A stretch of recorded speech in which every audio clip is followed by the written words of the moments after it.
యుద్ధం తెస్తున్న సంక్షోభం ప్రపంచం మొత్తంలో ఒకటి 40 మిలియన్ ఫారిన్ వర్కర్స్ మొత్తం స్ట్రక్ అయిపోయారు. ఈ గల్ఫ్ దేశాల్లో 40 లక్షల మంది ఉన్నారు. అన్ని దేశాలు కలిపి ఈ 8 దేశాలు 40 లక్షల మందికి ఉపాధి దెబ్బతినే పరిస్థితి, ఉద్యోగం దెబ్బతినే పరిస్థితి. ఇప్పుడు మన దగ్గరికి 2.5 లక్షల మంది వెనక్కి వచ్చేసారు. పాకిస్తాను, బంగ్లాదేశు ఇట్లా ఆఫ్ఘనిస్తాన్ లాంటి దేశాల నుంచి అక్కడికి వెళ్ళి బ్రతుకుతున్నోళ్ళు ఒక్కసారిగా నిరాశ్రయులు అవుతారు.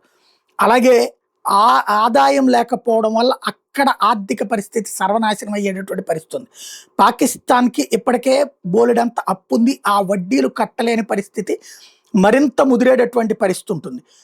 దాదాపుగా 54% ఈ విదేశీ నిధుల నుంచినే వచ్చేటటువంటి డబ్బులు ఆగిపోతాయి పాకిస్తాన్కి. మరోవైపు ప్రపంచవ్యాప్తంగా పెట్రోల్, డీజిల్ ధరల పెరుగుదల కారణంగా నిత్యావసర వస్తువుల మీద ఇంపాక్ట్ పడబోతుంది.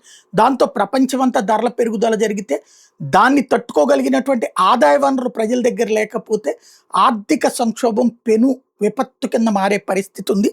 దీనికి ముగింపు ఎక్కడ అన్నటువంటిదే అర్థం కావట్లేదు.